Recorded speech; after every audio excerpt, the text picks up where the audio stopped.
अरविंदो नमो नमस्ते ब्रह्मानंदं परमसुखदं केवलं ज्ञानगोरकं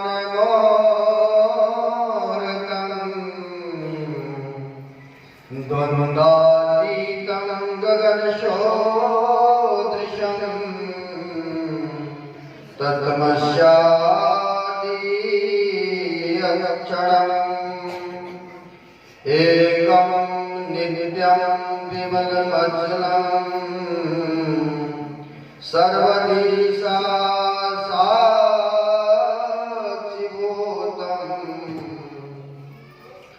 भावातीतं त्रैगुणरहितं सद्गुरुं तं नमामि। प्रातः स्मरणीयानंदभूषित कनकंद में विराजमान आराध्य देव के पाद पद्मों में असंख्य असंख्य बार नमन है।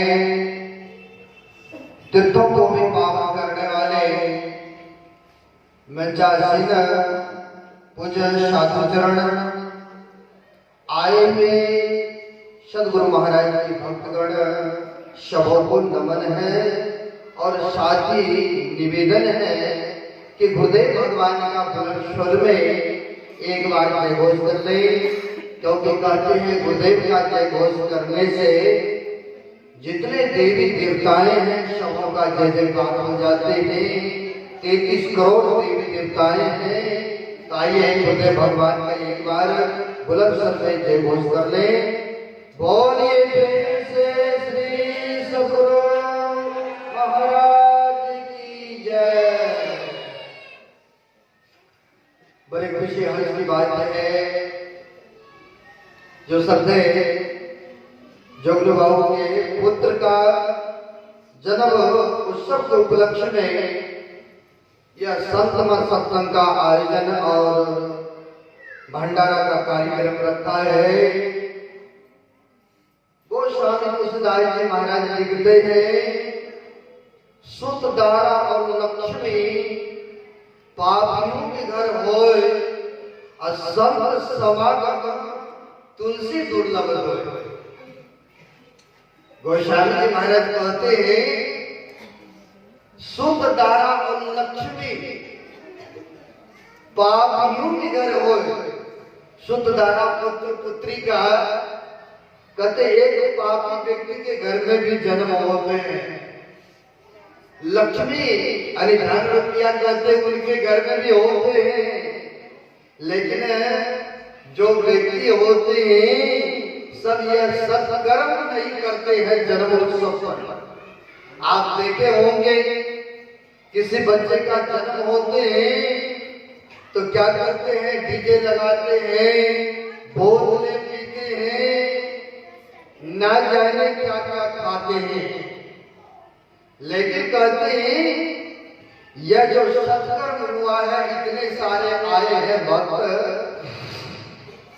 आप लोग बच्चे को आशीर्वाद देने के लिए वास्तव में बच्चे भाग्यशाली हैं। कहते हैं संत समागम तुलसी दुर्लभ होए। संतों की कथा, संतों की चर्चाएं जहां पर साधु महात्मा का आगमन पदार्पण हो जाए तो कहते वह भाग्यशाली होते हैं। वह जीव जिनके नाम पर सत्संग हो रहा, हमारी चर्चा हो रहा है और इतने इतने पब्लिक को उनके जन्म उत्सव पर खिलाएंगे, भोजन कराएंगे तो कहते बड़े पुण्यों का अर्जन करते हैं वो व्यक्ति। वह भाग्यशाली पुण्यात्मा है जिनके नाम पर इतने सारे शुभ कार्य हो रहा है। अभी हम लोग पवित्र ग्रंथ रामचंद्र मानस के पाठ में सुन रहे थे। संत मत में नियमावली है, हमारे गुरुदेव का नियम बनाया हुआ है कि जो पाठ को भक्तों को उस पर ही बोलना चाहिए। तो सर्वप्रथम हम लोग सुन रहे थे रामचंद्र मानस प्रथम सोपान बाल कांड से गुरु की विशेषता के बारे में, गुरु की महत्ता के बारे में कहते हैं कि वह गुरु होते हैं जो इस 84 से पार कर दे, जन्म मरण के दुखों से सदा के लिए छुटकारा दिला दे। तो वास्तव में कहते हुए सच्चा गुरु है, और नहीं तो एक संत हो गए सहजो भाई, उनका कहना है सहजो जगत में गुरु बहुत फिरे, ज्ञान ध्यान सुध नाही, अतार सके नहीं एक को, गहर बहुत की बात। महापुरुष कहते हैं सहजो जगत में गुरु बहुत फिरे, संसार में बहुत गुरु है, लेकिन कहते हैं तार सके नहीं एक को, गहर बहुत की बात। एक को तो उद्धार कर नहीं सकता है, कल्याण कर नहीं सकता है। कहते हैं बहुत सारे सेवक बनाने के लिए उत्सुक रहते हैं, ना जाने तरह तरह के चमत्कार दिखाते हैं, तरह तरह की बातें करते हैं, गहर बहुत की बात। कहते तार सके नहीं एक को उद्धार नहीं कर सकते हैं, और चले हैं बहुत को बाह पकड़ने के लिए। हमारे गुरु महाराज थे बाबा देवी साहब, आया है इनकी जीवनी में, मैंने पढ़ा वो इनके माँ बाप जो थे वो तुलसी साहब के भक्त थे। माता का नाम लक्ष्मीबाई और पिता के नाम बिंदुश्री प्रसाद दास थे। बाबा देवी साहब के पिताश्री का नाम थे बिंदुश्री प्रसाद। तुलसी साहब जो हजरत के निवासी थे, यदा कदा कभी कभी आना जाना होते थे, जैसे हम लोग भी आ जाते हैं, सत्य जुगल बाबू बुलाते हैं, हम लोग आके उनको बुलाते हैं, सब परिवार जाते हैं हमारे पास।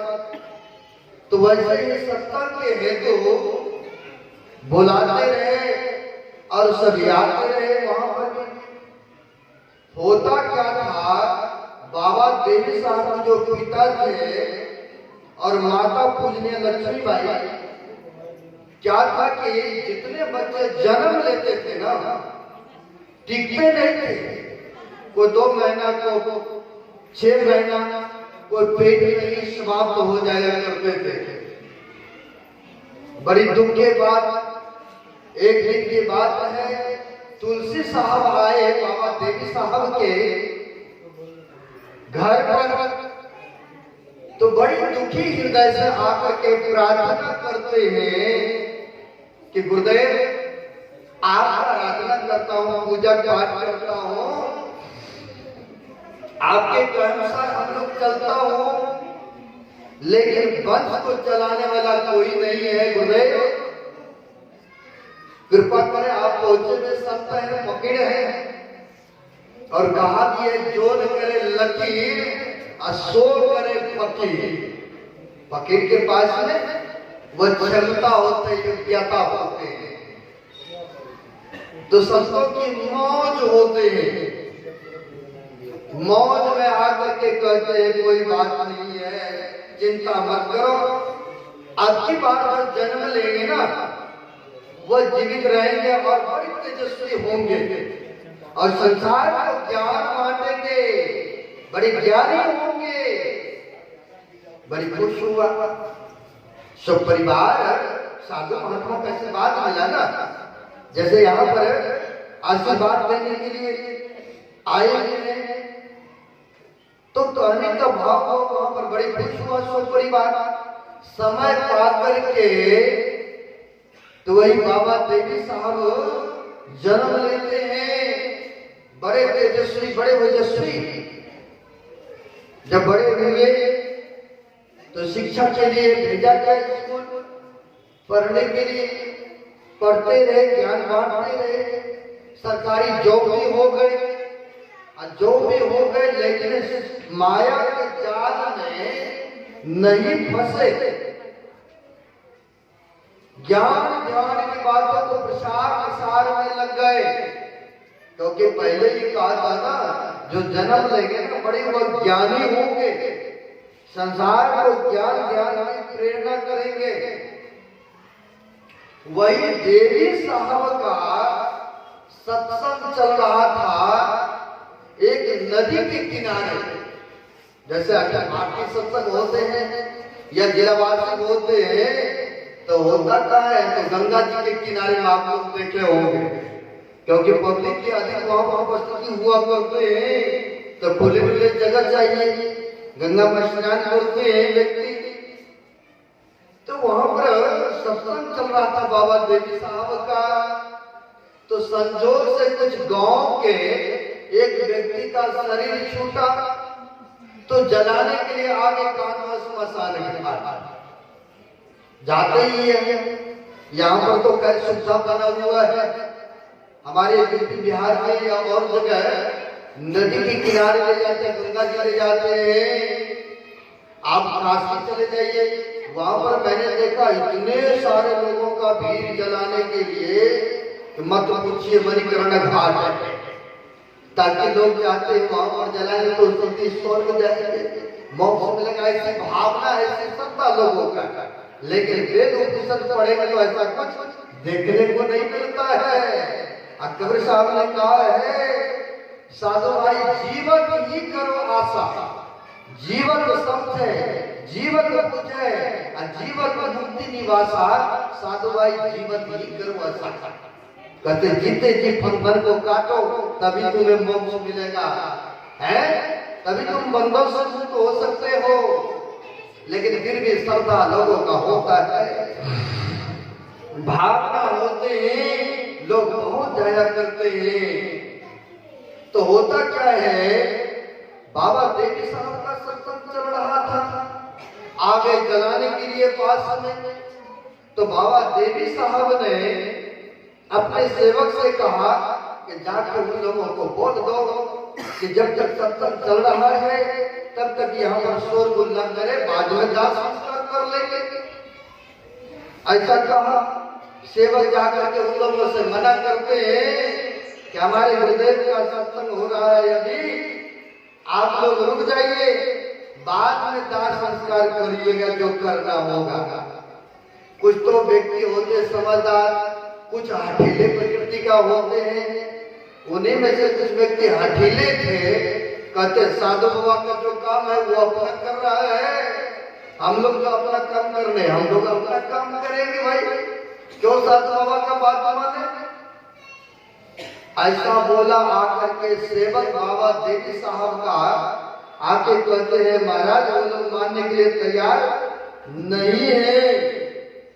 वो लोग कहते हैं आप लोगों का काम है सत्संग फरमाना, आप लोग सत्संग फरमाइए, हम लोग जो काम करने के लिए आए हैं दाह संस्कार करेंगे और घर को जाएंगे। अरे ऐसा काम साधु के वचन को उल्लंघन क्या करो। चलो चलो, बाबा देवी साहब काले कपड़ा पहनते थे, अभी भी मुरादाबाद जाएंगे तो अभी भी रखे हैं दर्शन के लिए, शीशा में पैक करके रखे हैं।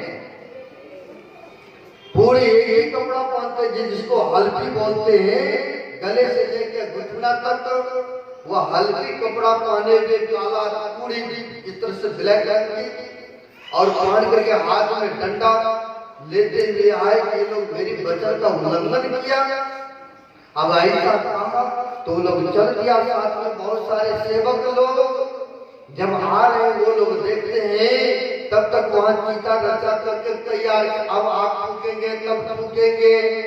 देखा साधु बाबा बड़ी जोर से तेजी में आ रहे हैं, ना जाने क्या शराब दे देंगे, ना जाने क्या कहेंगे, इससे बढ़िया ये दोनों यहाँ से हट लो।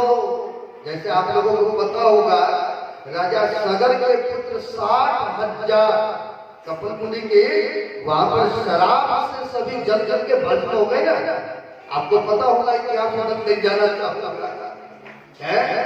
अब वहां पर सोचा वो लोगों ने, कहीं हम लोग सामने पकड़े गए तो होता वो शराब ना दे दे साधु बाबा।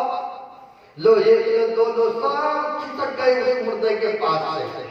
अब बाबा देवी साहब आ गए, जिसको जलाना था अब आ गए, आकर के हाथ में तो डंडा था ही, मुर्दे को ऐसे घूरा लगाते हैं और कहते हैं अरे मेरे घर से सब भाग गया और तुम अभी तक लेटे पड़ा है, भागो। जैसे घूरा ऐसे मारा एक दो बार, वो भी मुर्दा जीवित होकर के उठ के बाहर निकला। श्री सद्गुरु महाराज की जय। वो भी उठ के बाहर निकला। ऐसे हमारे गुरु महाराज के गुरु महाराज थे। देखिए गुरु का क्या महत्ता होते हैं। अब हमारे गुरुदेव का लीजिए, जिस समय सो शरीर में थे, मतलब सो शरीर में जीवित काल में थे, तो पूर्णिया जिला की बात है, गांव है जलालगढ़, और जलालगढ़ गांव में एक लक्ष्मी बाबू नाम के थे, बड़ी धनी मानी व्यक्ति, पैसे वाले जिसको बोलते हैं, सब तरह से संपन्न आदमी। लेकिन उनके घर में कोई नहीं पुत्र हो रहा, नहीं पुत्री हो रहा। जो व्यक्ति ग्रस्त लाइन में, आपको ग्रस्त लाइन में है, अगर नई पुत्री हो, नई पुत्र हो, तो ना जाने वो बाबा के पास, ना जाने वो महात्मा के पास, ना जाने वो मंदिर में, ना जाने वो डॉक्टर के पास। हमारे डॉक्टर साहब भी बैठे हुए हैं, हमारे जुगनू बाबू के छोटे भाई है, ब्रदर है। न जाने की तरह तरह के इलाज उपाय करते हैं माँ बाप, क्योंकि ग्रस्त लाइन में है ना, वो चाहते हैं कि हमें पुत्र या पुत्री कुछ हो, ताकि हमारे वंश को आगे चलाए। ऐसी इच्छा, ऐसे भावनाएं होता। तो हुआ क्या, कुछ नहीं हो रहा। सोचा दूसरे के पास जो हम जाएंगे मांगने के लिए, हमारे ऐसे पहुंचे हुए संत है, सद्गुरु है, क्यों नहीं उन्हीं से मांगेंगे हम। लेकिन सबको ऐसा विश्वास नहीं होता है। हम लोग नित्य प्रति प्रार्थना में कर तो लेते हैं, एक ईश्वर पर अटल विश्वास, पूर्ण भरोसा। जब समय आता तो थोड़ा उनका भी आराधना, थोड़ा उनका भी उपवास, उनका भी पूजा, ऐसा कर लेते हैं, देखने को मिलता है। अब होता क्या है, वो माई को पूर्ण विश्वास कि हमारे संत इतने पहुंचे हुए हैं, फिर दूसरे के पास आप जाए मांगने, क्यों न हम गुरु महाराज के पास जाते हैं, भागवत को पागा।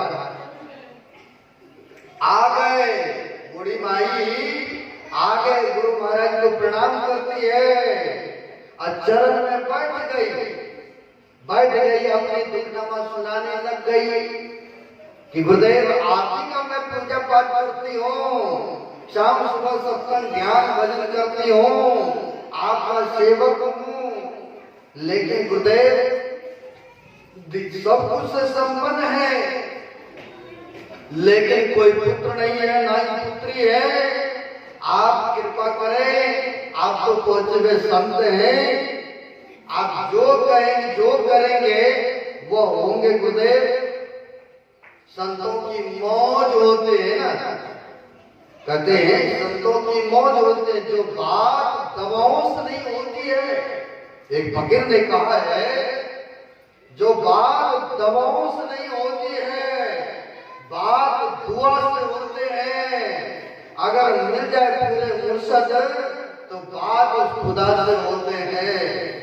अगर सच्चे सदगुरु मिल जाए ना, तो उस खुदा परमात्मा से बात करा सकते हैं। संतों की मौत, गुरु महाराज की कृपा हो गई, एक फल बताया और कहा लो अपने बेटा और पुतों को दे देना खाने के लिए, समय आगा तो होगा, तुम्हारी मनोकामना पूर्ण होंगे। बड़ी खुश हुई वो भाई, खुश हुई, आ गए, बेटा पुतों को देती है खाने के लिए, और समय पा करके उनके घर में एक पुत्र भी हुआ। बड़ी खुश हुआ कि गुरु महाराज के आशीर्वाद मिला है, पुत्र रत्न की प्राप्ति हुई है। जिन महापुरुषों की कृपा से हुआ है, क्यों ने उनको बुला करके सत्संग भंडारा कराते हैं। जैसे यहाँ पर देख रहे हैं ना, श्रद्धेय जुगनू बाबू सब परिवार सबको बुला करके सत्संग भंडारा करा रहे हैं। इसी प्रकार से उनके भी हुआ है कि सब चीज से तो संपन्न है ही है, क्यों नहीं सत्संग भंडारा कराओ। चले आए भागलपुर कुप्पा घाट, आकर के गुरु महाराज से कह रहे हैं कि गुरुदेव आपने जो आशीर्वाद दिए थे फलीभूत हो गए, एक पुत्र रत्न की प्राप्ति हुआ है गुरुदेव, बड़ी कृपा हुआ है। और मैं हम लोग चाहते हैं कि सत्संग भंडारा हो, आप समय निर्धारित करें गुरुदेव। तो गुरु महाराज से निवेदन करते हैं सौ परिवार, कहा ये समय दे दे तो बड़ी अच्छा होगा। तो संत जो होते हैं जानी जान होते हैं, भूत भविष्य वर्तमान के बातों को जानते हैं। हमारे गुरु महाराज ने कहा करते थे कि भक्त लोग मेरे पास ऐसे सब इच्छा लेके आते हैं, अगर मैं मन के बात कहने लग जाऊं तो मेरे पास आना छोड़ देंगे, क्योंकि संत जो होते हैं ना वो त्रिकालदर्शी होते हैं। कैसे? जैसे शीशे की अलमारी होते हैं ना, आप कोई भी सामग्री रखेंगे तो बाहर से देख लेते हैं कि नहीं, तो वैसे ही संत महापुरुष होते हैं, साधनशील होते हैं, उनके पास में तीसरा नेत्र होते हैं। आपके मन में क्या क्या बातें उठ रहा है, आप क्या क्या सोच रहे हैं, सब जान जाते हैं, बस आपको नहीं बताते हैं। लेकिन संतों की मौज होता है, समय आने पर कई बार बता भी देते हैं। संतों के मौज होते हैं। अब क्या होते हैं, जानी जान गुरु महाराज उन्होंने कहा कि देखो ये समय पर नहीं करा के सत्संग, फलाने महीना फलाना तारीख पे रखो सत्संग, और हम लोग आएंगे सत्संग करने के तुम्हारे घर पर। कहा ठीक है गुरुदेव। समय तारीख सब कुछ निश्चित हो गए। अब क्या था, जिन बच्चे के उत्सव में सत्संग भंडारा का आयोजन रखा था, बहुत विशाल टेंट लगाया था, बहुत पब्लिक को जानकारियां दिया गया था कि गुरुदेव का आगमन हो रहा है, पदार्पण हो रहा है।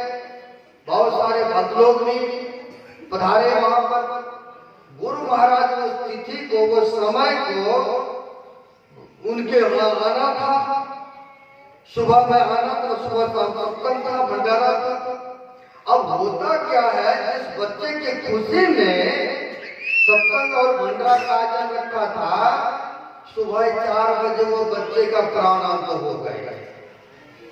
जिस खुशी में सत्संग और भंडारा का आयोजन रखा था, वो बच्चे का प्राणांत हो गए, मृत्यु हो गए।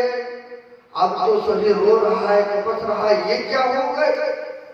जिस खुशी में भंडारा सत्संग महापुरुष का आगमन होने वाला है, अब वही नहीं रहा, सब रो रहा है घर के आदमी। उन्हीं में से कुछ समझदार व्यक्ति भी था, कहा रो मत, एक तो पुत्र चला ही गया, जो होना था हो गए। अगर तुम लोग रोगे बिलकोगे तो सत्संग भी नहीं होगा और महापुरुष लौट के चले जाएंगे। इससे बढ़िया है सत्संग होने दो, उसके बाद जो करना होगा दफना देंगे जमीन में या जल बर्बाद कर देंगे, जो करना होगा बाद में करेंगे, अभी पिछले ही रहने दो। चादर में लपेट सपेट के रूम में बेडशीट पर सुला दिया। गुरु महाराज आते हैं, आया बड़े धूमधाम से, पब्लिक को तो पहले से ही पता था ना कि महापुरुषों का आगमन होने वाला है। बहुत सारे पब्लिक आए। आने के बाद गुरु महाराज का सत्संग हुआ, प्रवचन हो गए। अब आरती लगते हैं, लगने के बाद सभी आते हैं ना माथा टेकने के लिए, बाद में प्रसाद भी लेते हैं, माथा भी टिकने आते हैं। सब आया माथा टिकने। अंतर्यामी गुरु महाराज वो क्रियापति भी आए, जिनका पुत्र सुबह 4 बजे डेट कर गए थे, मृत्यु को प्राप्त हो चुके थे। गुरु महाराज जानी जान, फिर भी सब साधारण की तरह करते हैं। राम भगवान भी जानते थे ना कि मेरे सीता को हरण करके रावण ले गए, कहाँ लंका में रखा अशोक वाटिका। फिर भी राम भगवान गाछ वृक्ष भालू बंदरों से पूछते हैं मेरे मृग ने सीता को देखे हो आए। क्या भगवान को पता नहीं था? वो तो नाटक करते हैं ना, लीला करते हैं ना। वैसे संत महापुरुष भी अब क्रियापति आए प्रणाम करने माथा टेकने, तो गणपरियामी गुरु महाराज कहते क्या जी तुम लोग बुलाए हो तब ना हम आए हैं तुम्हारे घर पर सत्संग करने, लेकिन तुम लोगों को कुछ नहीं दिख रहा, बड़ी दिक्कत है, बड़ी इस तरह से मयूर बने हुए बड़ी उदास छाया हुआ है, क्या बात है जी? इतना कहना था। दूसरे व्यक्ति कहते हैं गुरुदेव जिस बच्चे के उपलक्ष्य में सत्संग और भंडारा का आयोजन रखा है वही बच्चा आज सुबह मृत्यु को प्राप्त हो गए हैं गुरुदेव, जीवित ले रहा इसलिए कि यह बच्चे बड़ी उदास है। अच्छा ऐसा बात है? कहा हाँ गुरुदेव। कहाँ पर है बच्चे? ले चलो हमें उसके पास। ले गए गुरु महाराज को, जिस रूम में रखे थे चादर में लपेट सपेट के उसको उघारा गया तो बच्चे को देखते हैं, महापुरुषों के दृष्टिपात होते हैं उसके ऊपर। अरे कहाँ इसकी माँ, बुलाओ उनको दूध पिलाएंगे, बच्चे भूखे से परेशान हैं। अब सब सोच के हैरान है, सुबह का 4 बजे का और संध्या होने को चला है, अगर जीवित रहता रोता भी, सांस भी चलता, धड़कन भी चलता, नशे चलता, लेकिन कुछ भी नहीं है। फिर भी कहते हैं गुरु बाबा कि बच्चे भूख से परेशान हैं, इस तरह से है। कहाँ इसके माँ विश्वास जल्दी नहीं हो रहे है ना, आदमी को विश्वास नहीं हो रहे थे।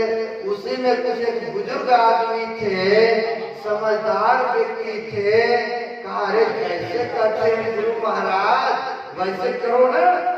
गुरु बाबा कह रहे हैं ना, अरे इनको कहाँ है माँ बेचारी तो रो रही थी, कलप रही थी, कहाँ इसको लाया गया। अरे ये तो भूख से परेशान है बच्चा, इसको दूध पिलाओ। अब बच्चा को गोद में लेती है और लेकर के जैसे दूध पिलाने लग गए, अब बच्चा भी दूध पीने लग गए। बच्चा भी दूध पीने लग गए। ऐसे थे हमारे महाराज पहुंचे हुए संत, पहुंचे हुए फकीर। बस अपने विश्वास भक्तों को होना चाहिए, है ना। इसे नारायण ने कहा है बिनु विश्वास भक्ति नहीं होई, अते बिनु दर्शन राम कृपा बिनु जीवन रहे विश्राम। बिना विश्वास के भक्ति भी नहीं होते हैं। अगर विश्वास किसी को हो ना, थोड़ी सी विभूति भी उठा के देते उससे भी लाभ हो जाते हैं व्यक्ति को। इसलिए विश्वास करना चाहिए। ऐसे संत थे, ऐसे पहुंचे हुए सदगुरु हमारे थे, मुर्दा को भी जिंदा करते थे। तो इसलिए कहते हैं तार सके ने एक है कौन की बात। कहते हैं अगर सच्चा सदगुरु जीवन में नहीं मिलेंगे तो कहते कल्याण नहीं हो सकता है। इसलिए कहा है गुरु जो होते हैं, गुरु नाम है ज्ञान का, सीख ले सो अज्ञान में बिना गुरु और शिष्य को। कहते महत्व होता है ज्ञान का, इसलिए गुरु से बढ़ करके कोई नहीं है। और भी महापुरुष ने कहा गुरु गोविंद दो खरे काकू नाकू अब बलिहारी गुरु आपने जिन गोविंद को बताए। अगर गुरु नहीं होते तो उस ईश्वर को, परमात्मा को बताने वाला कोई नहीं होता। इसलिए गुरु सर्वोपरि होते हैं, सबसे बड़ा, सबसे पहुंचे हुए परमात्मा को बताने वाला अगर कोई है तो सबसे सदगुरु है। ऐसे संतों के चरण में आइए, उनसे ज्ञान दे करके जब सुमरण भजन करेंगे, थोड़ा भी आराधना सुमरण करेंगे तो कहते हैं हम लोगों का ये लोग और लोग दोनों सुखद हो जाएंगे, मंगलमय हो जाएंगे। आगे नहीं बढ़ूंगा क्योंकि समय शब्द का है। समय देखते हुए तो कहा गया था 5:30 बजे तक ही करना है। लेकिन यहाँ तो 6 बजने को जा रहा है, क्योंकि समय बढ़ते बढ़ते बढ़ गए, आगे नहीं बढ़ूंगा। लेकिन मैं शुभकामना करता हूँ जिन बच्चे का जन्म उत्सव है, इतने सारे भक्तगण आए हुए हैं, उनको आशीर्वाद देने के लिए मैं भी गुरु महाराज से प्रार्थना करता हूँ, उनका ये लोक और परलोक दोनों सुखद हो, मंगलमय हो, जब तक रहे ये खुशहाल जीवन व्यतीत करे, यह सो परिवार मिलकर के यह आयोजन रखा है।